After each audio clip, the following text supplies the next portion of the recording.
तो स्टूडेंट्स, कल हमने जो कुछ पढ़ा था और उसके पहले 2-3 दिन पहले जो कुछ पढ़ा था उसको मैं 2 मिनट में यहाँ पे नोट डाउन कर देता हूँ, फिर हम उसके बाद में उसके आगे की बात करेंगे। जैसे हमने कल क्या पढ़ा था, देखिए कल या उसके पहले वाले दिन में क्या पढ़ा था, दो ऑब्जेक्ट है उसके बीच के फोर्स को F equal to G M1 M2 upon R square, ये दो ऑब्जेक्ट के बीच के फोर्स। फिर एक्सेलरेशन ड्यू टू ग्रेविटी का फॉर्मूला हमारे पास क्या आ गया था, that is G M upon R square, ये अर्थ सरफेस पर, एट अर्थ सरफेस, और इसकी वैल्यू भी हमने कब निकाली थी, इसकी वैल्यू आ गई थी G equal to 9.77 metre per second square, ये इसकी वैल्यू थी। अगर हम मून पे बात करें, मून पे, तो उसकी वैल्यू क्या थी, तो that was G equal to 1.63 metre per second square. ये अर्थ पे है तो मैं E लिख देता हूँ, और मून पे है तो इसको M लिख देते हैं मून पे। ये हमको कल हमने पढ़ लिया था कल। इसके अलावा अगर अपन अर्थ में, ये अर्थ है तो ये उसका सेंटर है, सपोज अर्थ का सेंटर, और ये इसके बीच का डिस्टेंस r है, बीच का डिस्टेंस r है। तो अगर हम इसके ऊपर एक हाइट पर चले जाए, यहाँ पे ऑब्जेक्ट को रख दें, ऑब्जेक्ट को थोड़ी सी हाइट h पर रख दें, हाइट h, तो फिर इस प्लेस पर g की वैल्यू थी, इस प्लेस पर g की वैल्यू थी old g r upon r plus h का स्क्वायर। ये हाइट के ऊपर g की वैल्यू थी, g की वैल्यू चेंज हो जाती है, इसका मतलब हम हाइट पर गए तो g चेंज हो जाता है। तो उस फॉर्मूले से हम उसको निकाल सकते हैं, तो यहाँ पे वो भी लिख देते हैं, g dash equal to g r upon r plus h का स्क्वायर। लेकिन यहाँ पे एक कंडीशन थी, वो कंडीशन क्या थी कि यहाँ पे h जो है वो सफिशिएंटली हाई होना चाहिए, h should be considerably high. तो मैं लिख देता हूँ h is very very high, और कितना हाई, 500 किलोमीटर, 1000 किलोमीटर या उससे भी। और अगर उसकी वैल्यू कम है काफी, h की वैल्यू काफी कम है अगर, तो फिर क्या होगा, वो मैं वैल्यू लिखता हूँ यहाँ पे, that is g dash equal to g 1 minus 2h upon r। ये कब लगेगा फॉर्मूला, जब h की वैल्यू ज्यादा नहीं है, 10 किलोमीटर 5 किलोमीटर या कुछ मीटर्स में है, तो फिर ये फॉर्मूला लगेगा उसके लिए, राइट। तो ये तक हमने कल पढ़ लिया यहाँ तक। इसके अलावा हमने और क्या पढ़ लिया था, थोड़ा सा उसके भी बारे में भी बता दूं कि अर्थ का जो शेप है, जब अर्थ अपने एक्सिस पर रोटेट करती है, अपने एक्सिस पर रोटेट करती है, तो उस समय वो साइड से जाली हो जाती है और ऊपर से थोड़ी इन्फ्लेट हो जाती है। मतलब ये कि वो अर्थ जो है एलिप्टिकल बन जाती है। तो एलिप्टिकल बनने की वजह से कुछ इस टाइप का होने से इस पॉइंट को पोल कहते हैं और इस पॉइंट को इक्वेटर, ये हमने कल पढ़ा था। तो इक्वेटर पर आर ज्यादा है, इसलिए इक्वेटर में जी की वैल्यू कम होती है, हियर जी इज लेस, जो नॉर्मल है उससे कम हो जाती है, और पोल पर रेडियस कम है इसलिए जी की वैल्यू ज्यादा हो जाती है। यहाँ पे लिख सकता हूँ पोल पर जी इज मोर, ये भी हमने कल पढ़ लिया था, राइट। अब हम इसके थोड़ा सा आगे चलते हैं, उसके बाद हम कुछ प्रश्न भी लेंगे, राइट। देखते हैं क्या है वो। सपोज दैट अर्थ ये है और अर्थ का ये सेंटर है, इसकी रेडियस है यहाँ से यहाँ तक आर रेडियस है। अब हम अर्थ के ऊपर नहीं जा रहे, उसके अंदर आते हैं। अगर खड्डा खोद के अर्थ के अंदर अगर जाते हैं तो जी की वैल्यू में क्या चेंज आने वाला है वो देख लेते हैं। देखते हैं हम अगर इस पॉइंट पर इतना डिस्टेंस डी, ये डी तक आ गए अगर हम, तो ये पॉइंट सपोज सी पॉइंट है। डिस्टेंस कितने ट्रेवल किया अंदर, डी डिस्टेंस ट्रेवल किया अंदर, और हम सी पॉइंट पर पहुंच गए। तो सी पॉइंट पर जी की वैल्यू क्या होगी, ये मैं सी पॉइंट में एट सी, ये रेडियस में यहाँ से यहाँ तक है, तो सी पर वैल्यू क्या होगी, तो वो है यहाँ लिखता हूँ the value of ji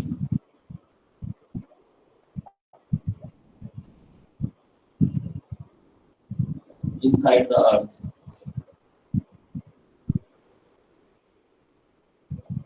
at the distance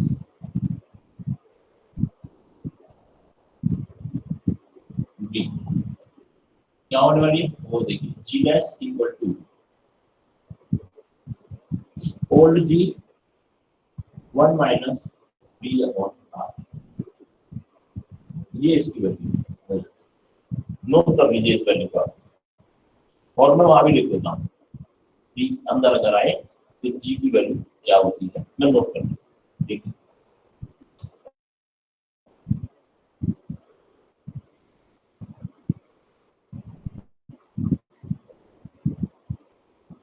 हालांकि इसका भी डेरिवेशन है, लेकिन वो बाद में, मैंने आपको पहले बताया था कि हम थोड़ा सा पहले इसमें यूज टू हो जाए तो डेरिवेशन की बात कर सकते हैं। डेरिवेशन अगर अभी करने लगेंगे तो हो सकता है कुछ बच्चों को वो थोड़ा सा हार्ड लगे, समझने में तकलीफ हो, इसके लिए हम ये अभी डायरेक्ट फॉर्मूले के ऊपर बात करते हैं, राइट। तो फाइनली क्या समझ में आया, देखिए स्टूडेंट हमारे, ये मैं रब कर देता हूँ, मैंने फॉर्मूला 1 लिख दिया है। देखिए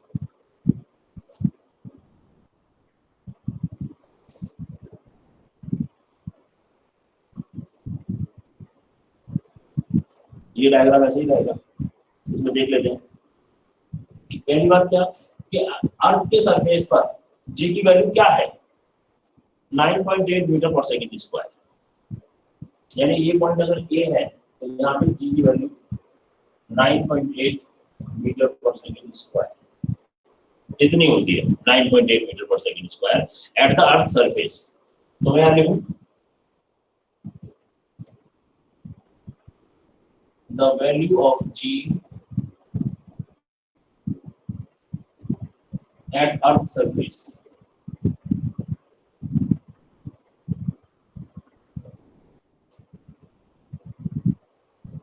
is equal to 9.8 मीटर पर सेकंड स्क्वायर। ये एक बात हुई। दूसरी बात देखते हैं क्या कि अगर अपन अर्थ सरफेस से हाइट पर जाते हैं, हाइट पर, तो क्या होने वाला है, जी की वैल्यू में चेंज आएगा कुछ ना कुछ। ये देखिए यहाँ पे देखिए फॉर्मूले में क्या दिया है, नीचे का टर्म बढ़ रहा है, हाइट की वजह से नीचे का टर्म बढ़ेगा, नीचे का टर्म बढ़ेगा तो होल जो टर्म है वो कम हो जाएगा। मतलब अगर अपन अर्थ सरफेस से हाइट पर जाते हैं तो इसका मतलब जी की वैल्यू कम होने लगती है। तो मैं समझ सकता हूँ कि यहाँ से अगर मैं एक हाइट पर ले जाऊँ इस ऑब्जेक्ट को, यहाँ पे बी हाइट पर ले गए, एच हाइट पर, तो बी पर जी की वैल्यू कुछ ना कुछ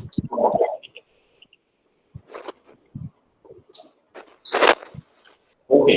देखिए अर्थ के सरफेस पर जी की वैल्यू 9.8 मीटर पर सेकंड स्क्वायर है, राइट।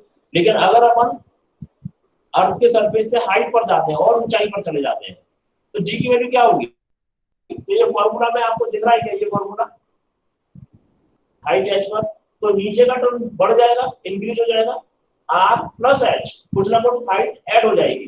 तो नीचे का टर्म जब भी इंक्रीज होता है तो होल जो वैल्यू है वो कम हो जाती है, राइट। इसका मतलब ये हुआ कि जब हम हाइट पर जाएंगे तो इसका मतलब ये हुआ कि जी की वैल्यू कुछ ना कुछ कम हो जाएगी। तो मैं यहाँ पे यही लिख रहा हूँ, if we go at some height from Earth's surface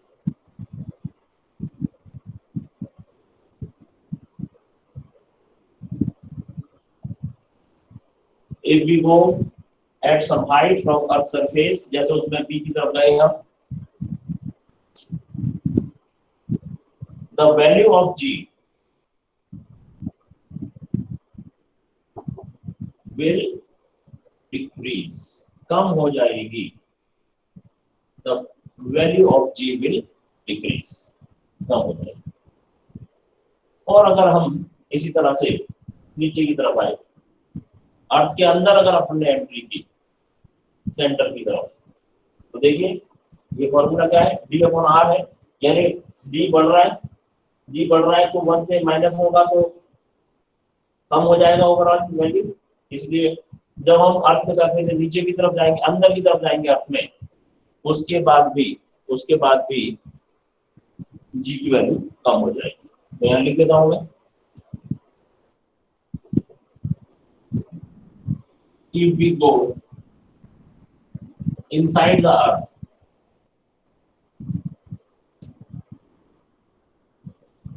if we go inside the earth, the value of G will decrease. The value of G will decrease.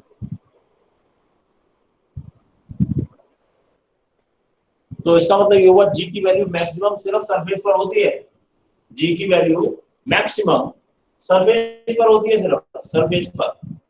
ऊपर गए तो भी कम होने वाली है, अंदर गए अर्थ में तो भी कम होने वाली है। तो फिर सवाल ये उठता है, what will be the value of G at the centre of the earth, है ना। G की वैल्यू अर्थ के सेंटर पर कितनी होगी? सेंटर सपोज ये O है, ये है सेंटर O, तो इस O सेंटर पर G की वैल्यू क्या होगी? आप चेक करिए।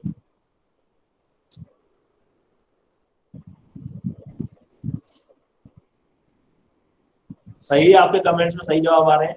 0 हो जाएगी, हम इस फॉर्मूले से निकाल सकते हैं ना। देखो G की वैल्यू कितनी होती है सेंटर के ऊपर? G dash equal to G 1 minus D upon R, यही तो फॉर्मूला है अंदर आने के लिए। और जब हम ऊपर से यहां तक सेंटर तक आ जाएंगे, इसका मतलब D equal to R at centre, D will be R, है ना। हम ऊपर से सेंटर तक आए, इसका मतलब हमने कितना डिस्टेंस ट्रेवल किया अंदर? R। तो हमारे पास जो D है उसकी वैल्यू R हो गई। तो देखिए, तो G डैश क्या आ गया? G 1 माइनस D की जगह पे भी R आ जाएगा, R अपॉन R, R से R कैंसिल तो 1 बच गया। तो G dash equal to G 1 minus 1, and 1 minus 1 is what? 0. Hence G dash will be 0. So at the center of the earth, G will be 0. ये भी note कर सकते हैं आप। The value of G will be 0 at the center of the earth.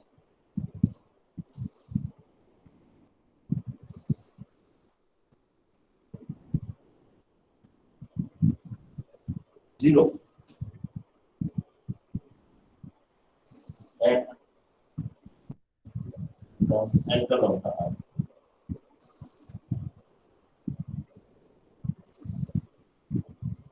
तो ये सब चीजें आप नोट कर लीजिए, ये इनका यूज हमें कहीं ना कहीं कैलकुलेशन के लिए लगने वाला है। आप ये नोट कर लीजिए, तो मैं रब कर देता हूँ।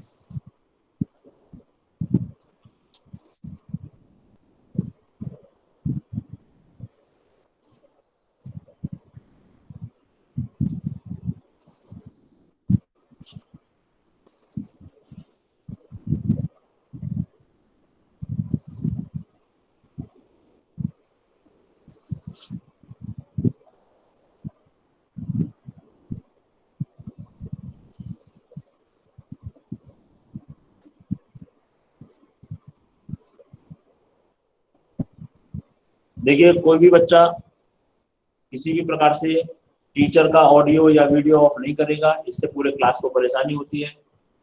इसलिए आप, मेरी रिक्वेस्ट है कि सभी बच्चे ध्यान से कॉन्सेप्ट की तरफ ध्यान दें, पढ़ाई की तरफ ध्यान दें। अपना वीडियो, अपना ऑडियो ऑफ करके रखिए, बाकी सबका चलने दो, और कुछ काम मत करो, सिर्फ पढ़ाई करो। नोट हो गया क्या?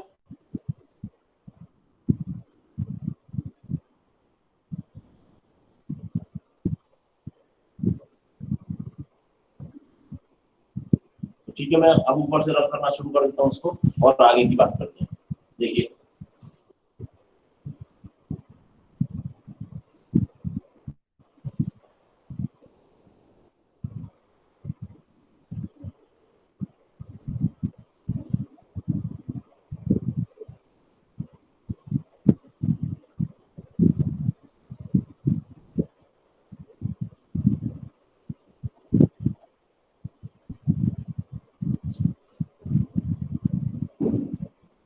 यस, तो हम आगे का कॉन्सेप्ट लेंगे। कॉन्सेप्ट तो हमारे पास अभी जी तक का तो हो गया। अब हम क्या करते हैं, एक दो क्वेश्चन करके देखते हैं। तो क्वेश्चन नोट कीजिए, आप क्वेश्चन नोट कीजिए, क्वेश्चन प्रैक्टिस करेंगे क्वेश्चन।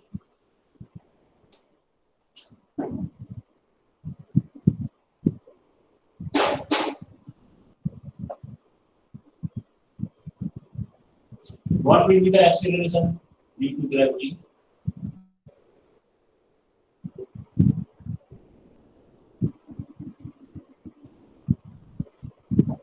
G लिख दिया मैंने शॉर्ट में। What will be the value of G of an asteroid?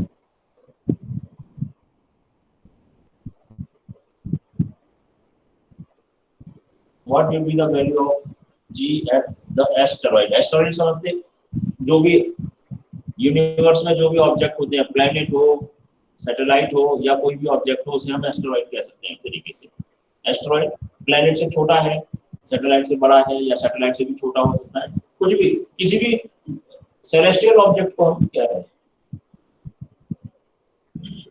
whose mass is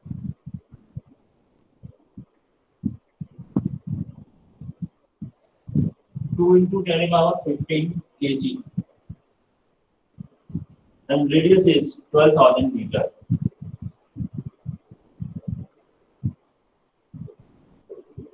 तो आप उसमें जी की वैल्यू कैलकुलेट करिए करिए।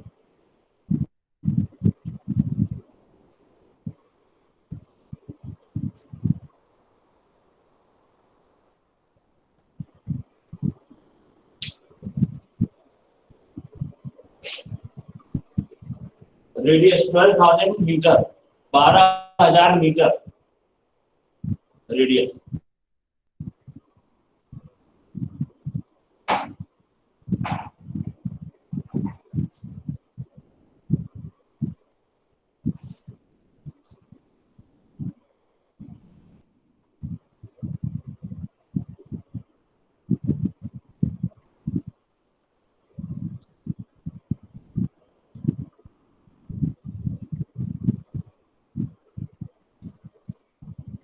Mass is 2 into 10 power 15 kg.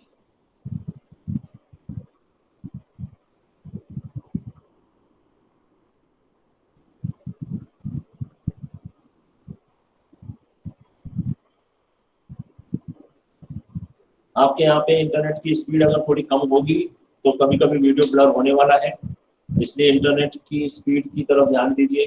अगर नेटवर्क में नहीं है तो थोड़ा घर में जिधर उधर देखो कहाँ पे नेटवर्क अच्छा पकड़ता है, वहाँ पे उसका रिसेप्शन अच्छा आएगा।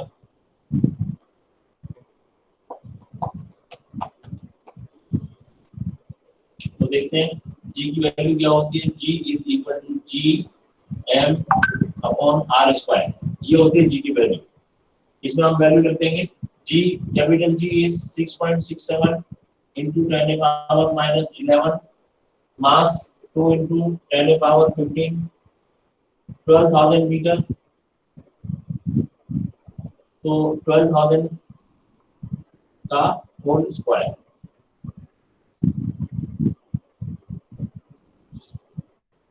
तो 6.67 को 2 से मल्टीप्लाई करेंगे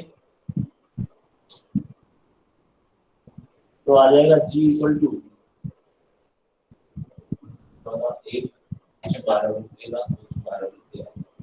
13.34। ये 10 पावर माइनस 11 है, ये 10 पावर 15 है, तो इसमें से बचेगा आपके पास 10 पावर 4 और नीचे आ रहा है 12 into 12 into 10 पावर 6।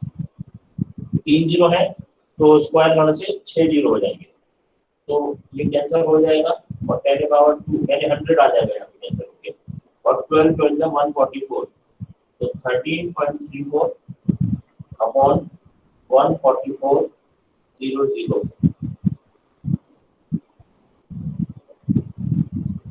इसको सॉल्व कर लीजिए।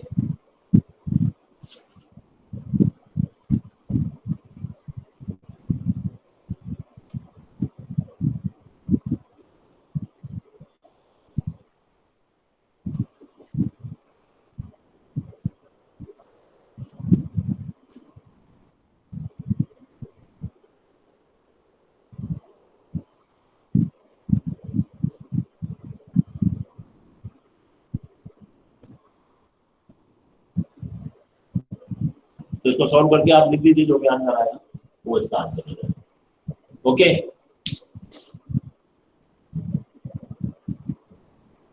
आपके यहाँ पे इंटरनेट की स्पीड चेक करो रविंद्र स्वामी। जो भी है आंसर मेरे पास नोट किया हुआ नहीं है, तो आप नोट कैलकुलेट कर लीजिए जो भी आएगा।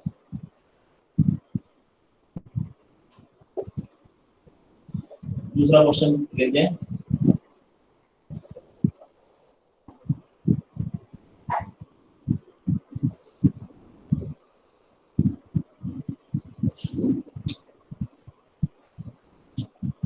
क्वेश्चन नंबर 2 देखिए,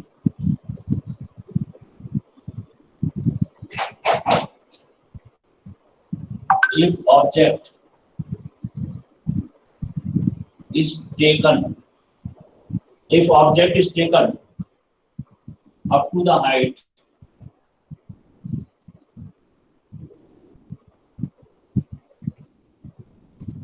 12,800 किलोमीटर, अगर ऑब्जेक्ट को 12,800 किलोमीटर हाइट पर ले गए from surface of the earth, from surface of the earth,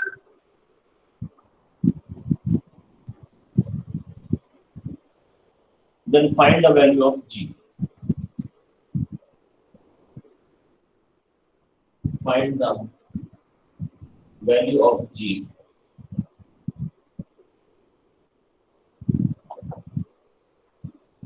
at that point।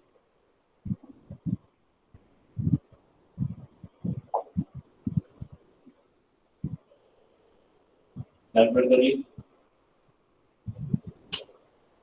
फॉर्मूले जो कुछ है यहाँ पे हमने पहले से लिखे हुए हैं, आप चाहे तो उसका यूज उधर से देख के भी कर सकते हैं।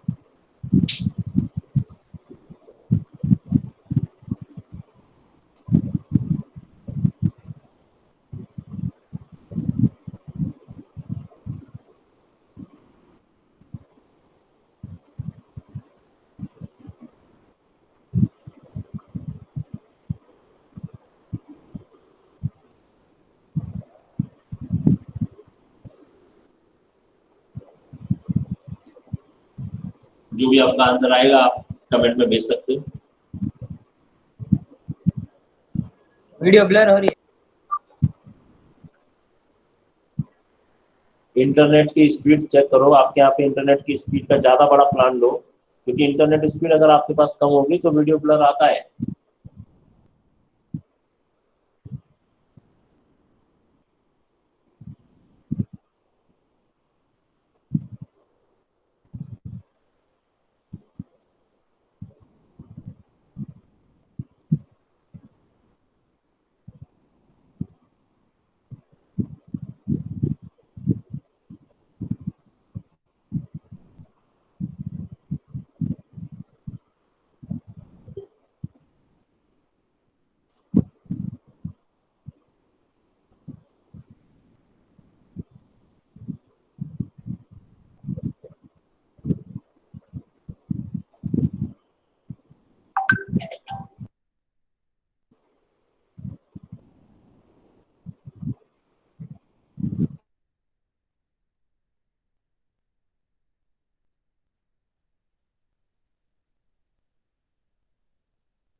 मतलब क्या दिया हुआ है?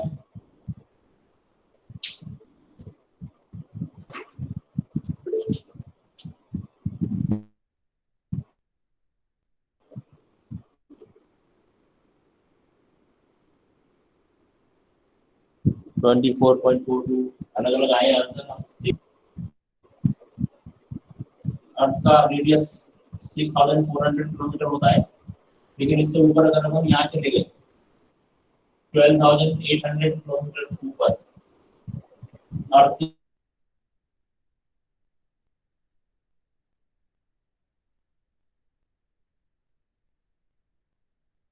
काफी ज्यादा हो, जब ज्यादा हो तो जी की वैल्यू निकालने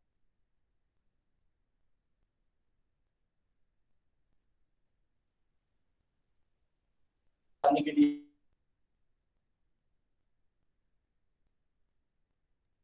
हमें जी आर अपॉन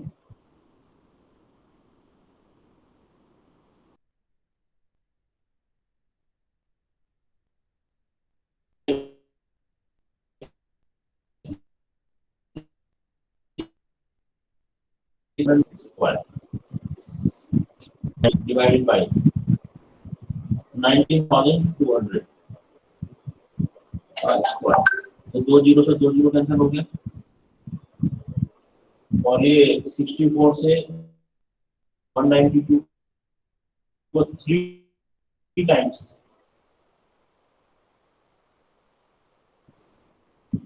लेकिन जीएस की वैल्यू जीएस इक्वल टू 9.8 1/3 का स्क्वायर 1/3 का स्क्वायर ये होता है 9.8 इंटू 1/9 9 से डिवाइड कर देंगे तो आएगा 9 0 तो 80 तो 9 9 जा 80 का लगभग 1.09 मीटर पर सेकंड स्क्वायर ये वैल्यू आनी चाहिए। कितना वैल्यू आया चेक करिए आपका।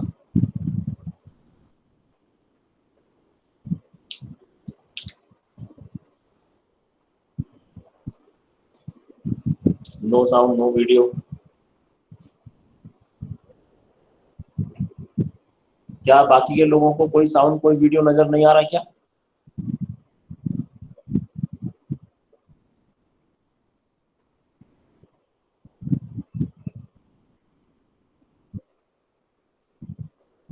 ओके थोड़ा ब्लर्ड है कोई कह रहा है, तो ठीक है इसलिए मैंने थोड़ा बड़ा बड़ा भी लिखा है।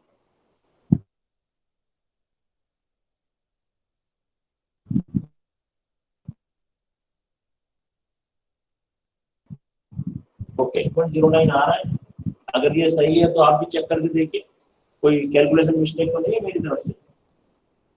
आर आर प्लस एच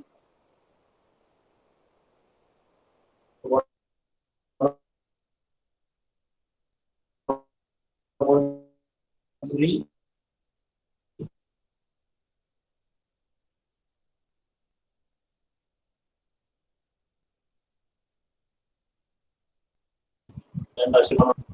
फिर हम दूसरा क्वेश्चन लेंगे।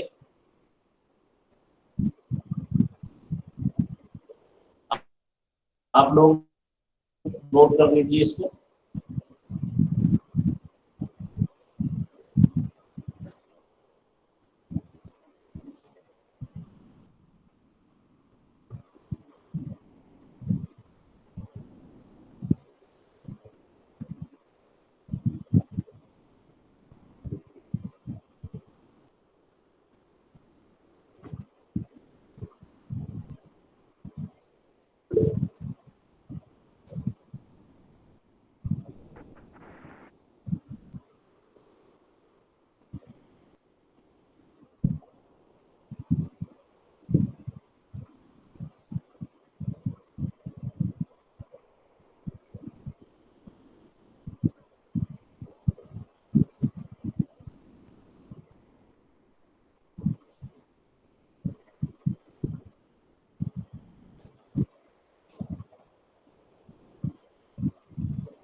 तो मैं ये अब बोर्ड को रब कर देता हूं और दूसरा क्वेश्चन लिखता हूं, आप उसको सॉल्व करके देखिए इसके बाद।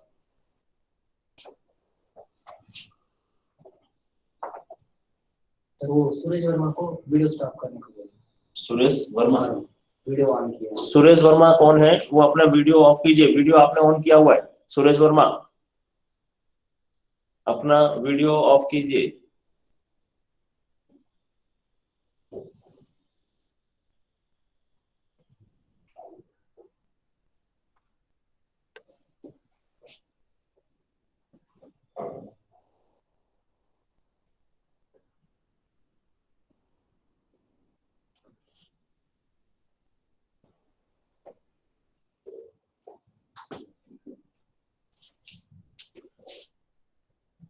देखिए क्वेश्चन 3 देखना है अभी अपने को।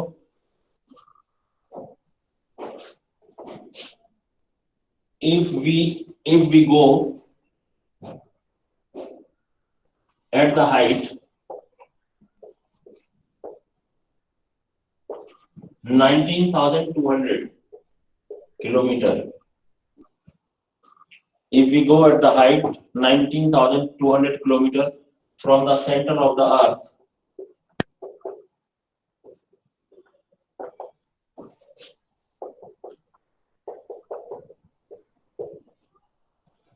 then find the value of g at that point. Find the value of g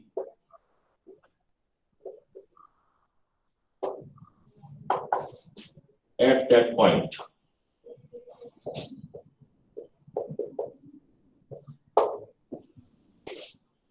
nineteen 19,200 kilometre ऊपर चले गए अगर, तो उस from the centre of the earth, तो फिर निकालिए जी की वैल्यू उस जगह पर क्या होगी।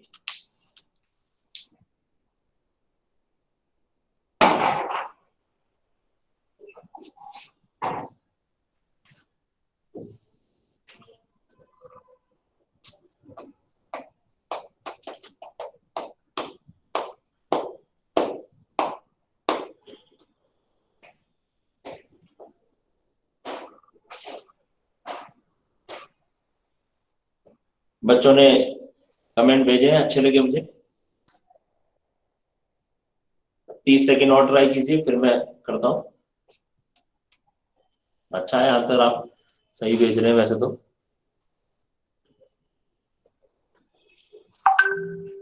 इस क्वेश्चन में और इससे पहले वाले क्वेश्चन में थोड़ा सा लैंग्वेज में चेंज हो गया था।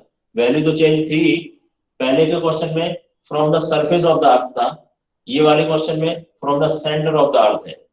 तो इस बात को ध्यान में रखना है, कुछ बच्चे शायद उसकी वजह से गलत कर सकते हैं। तो देखिए ये अर्थ है,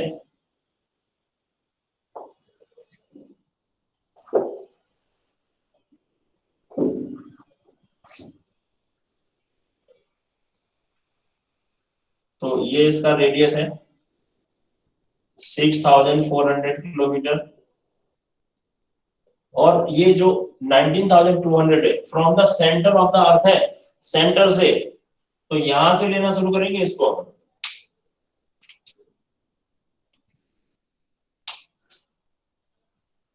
मान लो यहां तक आ गए, तो देखो यहां तक तो 6,000, ये टोटल मिला के 19,200 है यहां से यहां तक, लेकिन यहां तक 6,400 कम हो जाएगा, यहां तक तो 6,400 उसका रेडियस ही है, तो बाकी बचा हुआ कितना है 12,800। ये 12,800 इसका मतलब यहां से लेके यहां तक की वैल्यू है, इसको ही हम यहाँ पे लेके कैलकुलेट करेंगे। तो अब ये क्वेश्चन पुराने वाले क्वेश्चन के जैसा ही तो हो गया, क्योंकि सरफेस से वो उतना ही है 12,800 जो पुराने वाले क्वेश्चन में था, सिर्फ लैंग्वेज में थोड़ा चेंज करके। एग्जाम में ऐसा ही होता है, थोड़ा लैंग्वेज में चेंज करके वो आपको फंसाने का कोशिश करते हैं। आपने लैंग्वेज को भी क्वेश्चन की ठीक से पढ़ना चाहिए, तो सेम आंसर इसका आ जाएगा। Answer same 1.09 metre per second square, right, same answer, right. अब एक और क्वेश्चन ले लेते हैं। इसको भी रब कर देता हूं मैं, आपको समझ में आ गया होगा।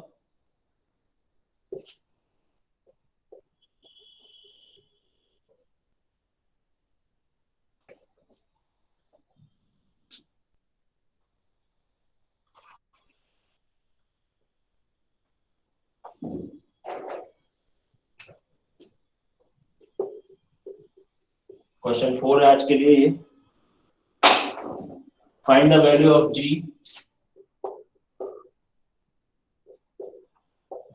फाइंड द वैल्यू ऑफ जी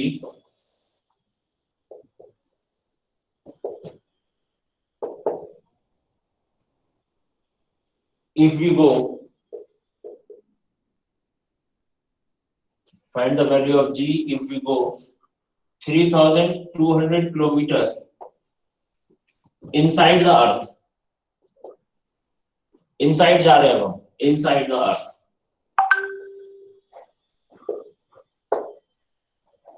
निकालिए। अभी हमने थोड़ा चेंज किया, इससे पहले हम सरफेस के ऊपर जा रहे थे, अब हम इनसाइड द अर्थ आ रहे हैं, तो इतने किलोमीटर अंदर गए तो जी की वैल्यू क्या होगी।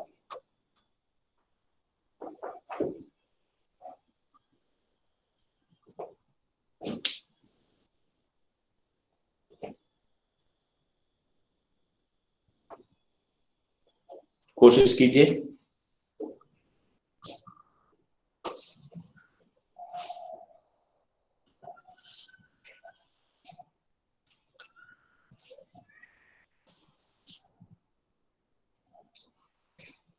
हाँ, बच्चों ने कमेंट में भेजा है आंसर।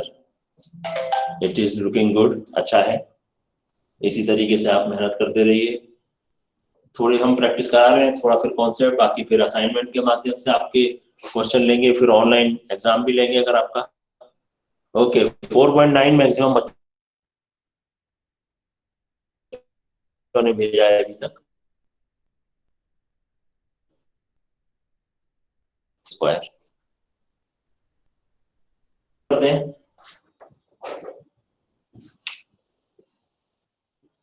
देखेंगे। तो इस बार क्या है, ये अर्थ है और ये उसका सेंटर है, अगर तो 6400 किलोमीटर है, और यहाँ ये सरफेस है। यहां से हम इनसाइड द अर्थ, अर्थ के अंदर आ रहे हैं, तो क्या हो रहा है, 3200 किलोमीटर अंदर आ रहे हैं, इसका मतलब रेडियस के आधे आ गए अंदर, यहां तक आ गए। और इस पॉइंट पर, इस पॉइंट को अगर ए मान ले, तो इस पॉइंट पर हमें वैल्यू ऑफ जी चाहिए। तो डी कितना हो गया यहाँ पे, डी 3200 किलोमीटर। तो let me check the answer. Formula लगेगा G dash G 1 minus D upon R. Inside the earth के लिए ये फॉर्मूला हमने पहले लिखा हुआ है। तो क्या होगा, जी 9.8 होता है, 1 minus 3200 divided by 6400 kilometre. Okay, तो ये इससे 2 जीरो से 2 जीरो, 32 से 64 टू टाइम्स, सो 9.8 1 माइनस 1 अपॉन 2। तो 1 में से हाफ अगर गया तो हाफ बचेगा, so 9.8 multiplied by half and it becomes 4.9 metre per second square. ये आंसर रहेगा इसका, राइट। तो आप बच्चों ने जो मेरे को कमेंट भेजा था उसमें सही आंसर निकाला आपने एकदम, बहुत बहुत शुभकामनाएं। आप इसी तरीके से करते रहिए, ज्यादा हार्ड नहीं है, सिर्फ समझने की बात है, आपको क्वेश्चन को ठीक से पढ़ने की बात है। तो ये सिंपल क्वेश्चंस हैं इस तरीके से। थोड़े ट्रिकी क्वेश्चन भी हम थोड़े दिन के बाद करेंगे, जब हम ये सब चैप्टर को ठीक से समझ जाएंगे, राइट। तो हम इसके आगे भी एक कॉन्सेप्ट ले लेते हैं फटाफट, mass and weight. Your heading is mass and weight, ये नोट कर लीजिए जिसने नोट नहीं किया हो, और हम उसके आगे चल सकते हैं मास एंड वेट लेके। मैं उधर के सारे जो कुछ फॉर्मूले थे रब कर देता हूँ, उसकी जरूरत अब नहीं पड़ेगी हमें।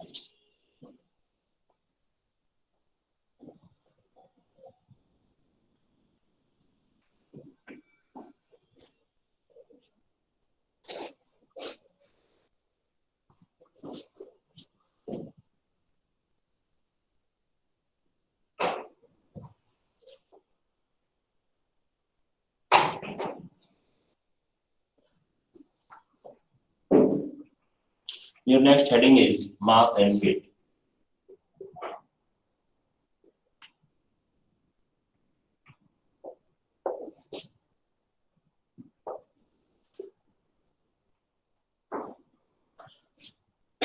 ये टॉपिक क्या कहता है स्टूडेंट्स कि मास एंड वेट, जैसे जनरली हमने देखा होगा कि मास को अगर अपन डिफाइन करें तो किसी भी मैटर, किसी भी ऑब्जेक्ट के अंदर जितना भी मैटर है, जितने भी पार्टिकल्स हैं, उनके मॉलिक्यूलर वेट को निकाले, उसमें कुछ ना कुछ एटम्स है, उन सभी एटम को समझ, एटम्स के कुछ ना कुछ मास होता है, उन सबको अगर अपन ऐड कर लें तो हम ऑब्जेक्ट का मास निकाल सकते हैं। तो मास क्या है? Amount of matter present in an object is called mass, right? Note down कर लीजिए, मैं लिख देता हूं यहाँ पे। मास क्या है? मास का definition, the amount of matter present in an object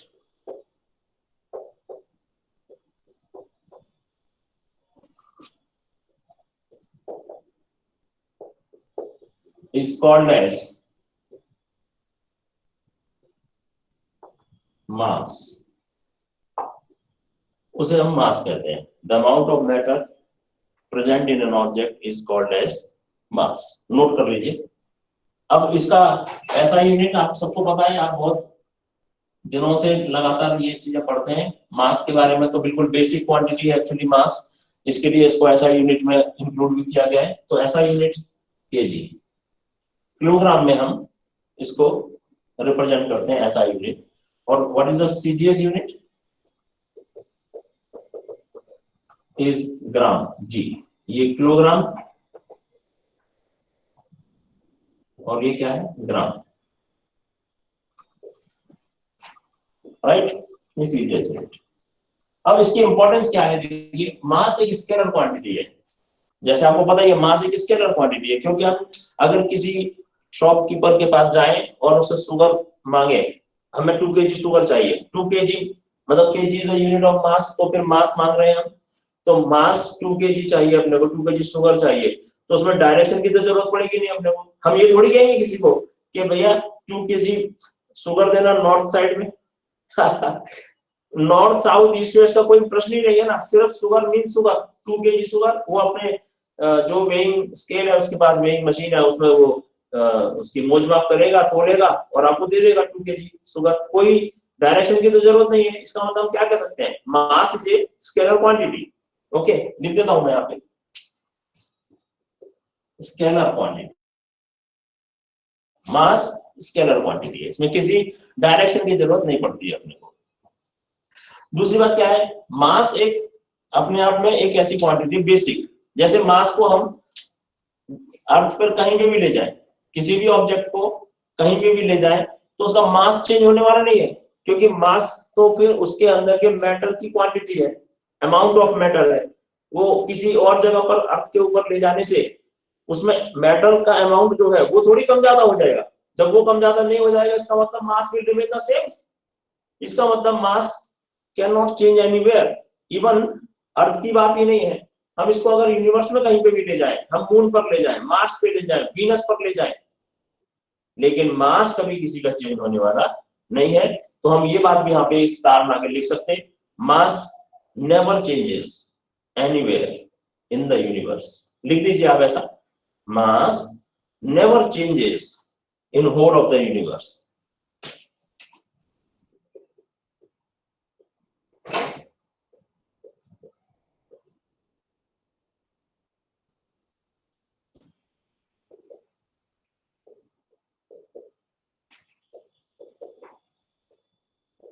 पूरे यूनिवर्स में मास कभी चेंज नहीं होगा। तो ऐसे कई बार क्वेश्चन आते हैं कि अर्थ पर किसी ऑब्जेक्ट का मास अगर 10 kg है, तो बताइए मून पर क्या होगा? बताइए, आप बताइए, अगर अर्थ पे मास 10 kg है किसी ऑब्जेक्ट का, तो मून पर क्या होगा? 10 kg इटसेल्फ। कोई बदलने वाला तो है नहीं, तो इसके लिए आप भी बदलना नहीं उसको। लेकिन बच्चों का क्या प्रॉपर्टी होती है, आई डोंट नो। ठीक है, अब मैसेज मत भेजिए, स्क्रीन पे इफेक्ट पड़ रहा है उसका। कुछ बच्चे क्या करते हैं, क्लास में तो ये बात समझ जाते हैं, लेकिन जब भी एग्जाम में ये बात आती है तो पता नहीं क्या हो जाता है, उनको मास को भी बदल देते हैं। इसलिए ध्यान रखिए, मास को कभी चेंज नहीं करना है आपको। अब दूसरी बात लेते हैं वेट, राइट, ये रब कर देता हूं, वेट की बात कर लेते हैं।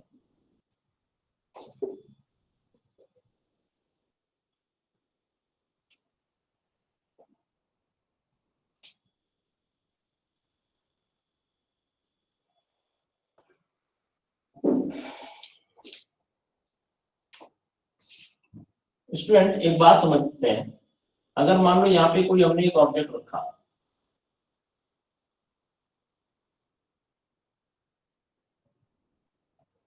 फाइव केजी का, ये अर्थ के सरफेस पर रखा है, ये अर्थ सरफेस है, अर्थ। इस ऑब्जेक्ट को हम उठाना चाहते हैं, इसको उस जगह से हम उठाना चाहते हैं ऊपर की तरफ, 5 केजी को उठाना चाहते हैं, तो हमें कुछ ना कुछ फोर्स लगाना पड़ेगा। अब आप बेसिकली मुझे ये बताइए कि किसी भी ऑब्जेक्ट को अगर आपने उठाना है तो उसके ऊपर फोर्स लगाने की क्या जरूरत है?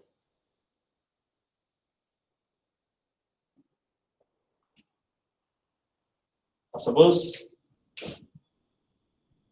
ये कोई टेबल है और इसके ऊपर हमने ये 5 केजी या 10 केजी कुछ तो रखा हुआ है, इसको मैं उठाना चाहता हूँ, और नीचे से अगर किसी दूसरे बच्चे ने इसको पकड़ के रखा है, इसको वो नीचे खींच रहा है और मैं इसको ऊपर उठाना चाहता हूँ, तो मुझे उतना ही तो फोर्स लगाना पड़ेगा जितना ये बच्चा इसको खींचने में नीचे लगा रहा है फोर्स, उतना ही मुझे ऊपर लगाना पड़ेगा। यहाँ पे देखिए 5 केजी का मास यानी ऑब्जेक्ट अर्थ पे रखा हुआ है, इसी में उठाना चाहता हूँ, लेकिन अर्थ इसे अपनी तरफ अट्रैक्ट कर रहा है, ग्रेविटेशनल फोर्स लगा रहा है। हमने पढ़ा था ना अभी कि किसी भी सरफेस ऑफ द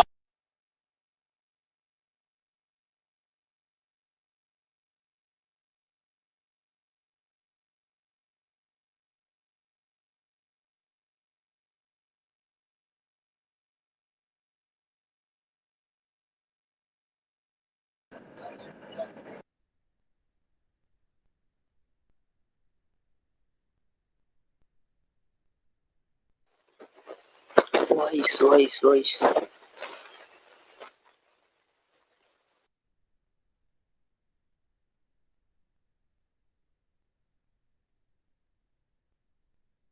म्यूट कर दिया। देखो मेरा माइक, देखिए आप बच्चों से सबसे मेरे को रिक्वेस्ट है कि टीचर का माइक या वीडियो आप अगर म्यूट कर देंगे तो फिर क्लास डिस्टर्ब हो जाएगी।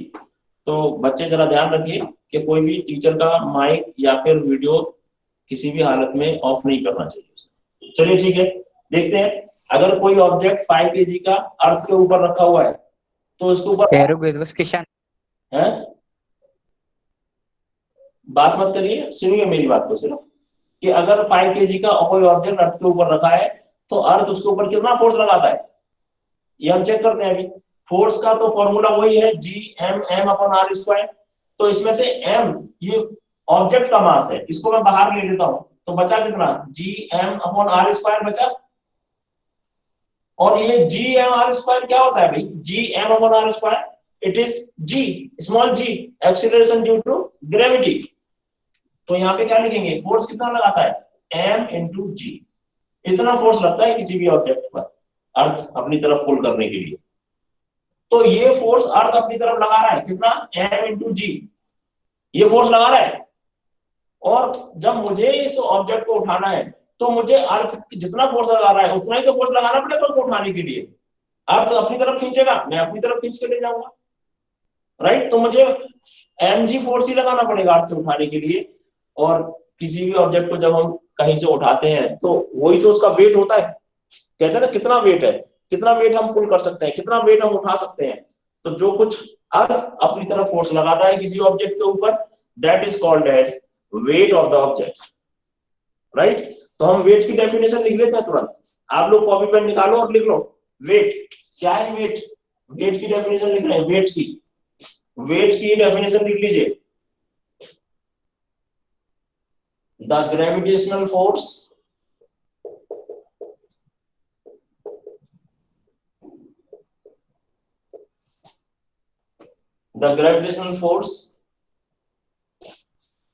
applied by the earth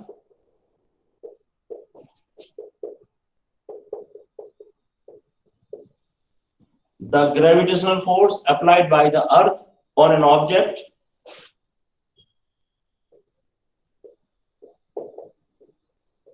is called as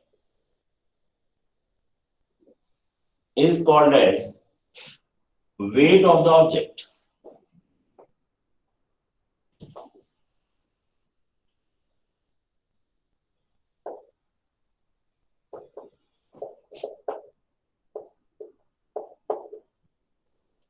Weight of the object. Weight.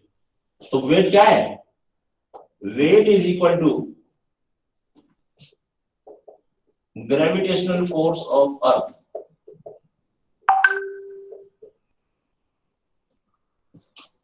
Gravitational force applied by the earth.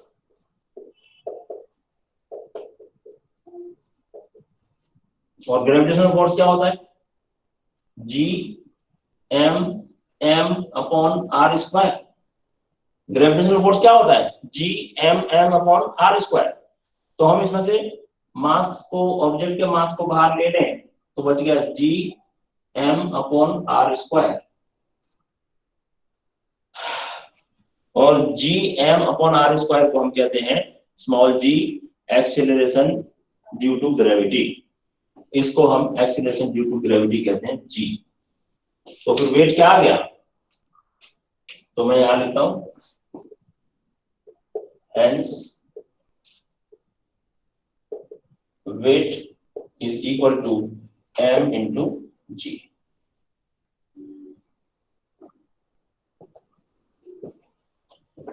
Weight is equal to m into g. Mass into acceleration due to gravity.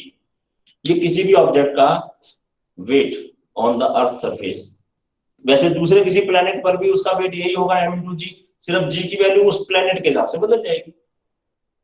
अर्थ पे 9.8 है, कहीं दूसरे planet पर कुछ और होगी, लेकिन होगा यही mass into acceleration due to gravity. Unit क्या है वेट का? यूनिट, वेट का यूनिट क्या है? तो आपको पता होना चाहिए वेट क्या है. एक तरीके से it is a gravitational force. क्या है ये? फोर्स. फोर्स किसी भी टाइप का हो, है तो फोर्स ना. और जब ये फोर्स है तो फिर यूनिट इसका हमेशा एक ही होगा, न्यूटन. राइट? तो हम लिख सकते हैं ऐसा यूनिट इज न्यूटन. ये आपने 8th क्लास में पढ़ा भी होगा, न्यूटन. और कैपिटल एन से रिप्रेजेंट करते हैं इसको. Right? And what is the CGS unit? Dyne. CGS unit is dyne. और 1 न्यूटन इक्वल टू कितने डाइन होता है? 10 की पावर 5. यहाँ लिखता हूँ 1 न्यूटन इक्वल टू 10 की पावर 5 डाइन.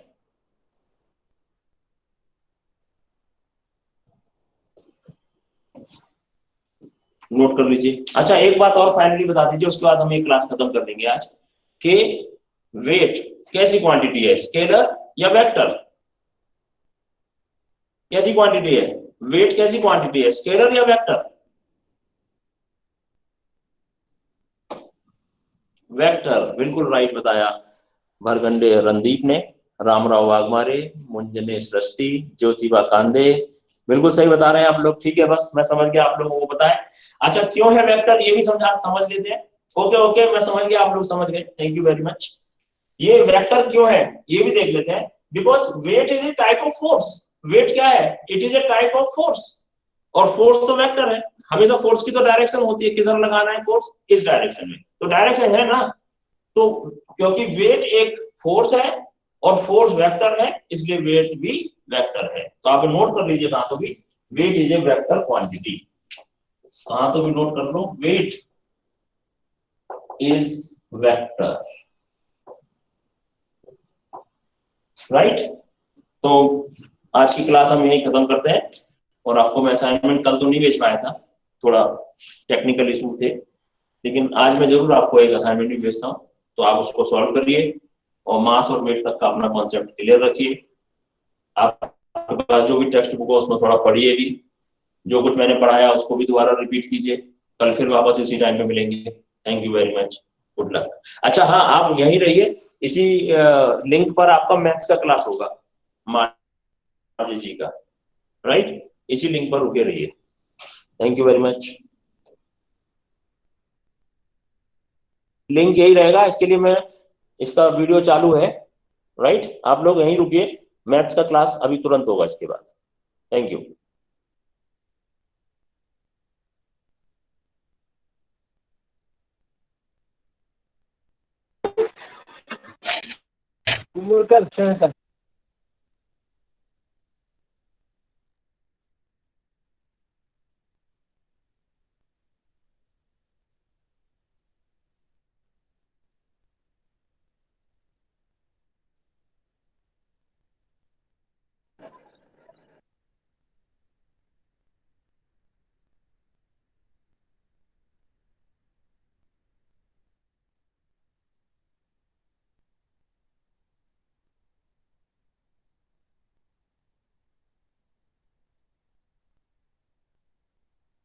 हाँ, एक मिनट स्टूडेंट, जरा मेरी बात सुन लीजिए कि 15 मिनट का ब्रेक है, 12:30 बजे मार्जिन की क्लास होगी इसी जगह पर, यही सेम बोर्ड पर, राइट। तो आप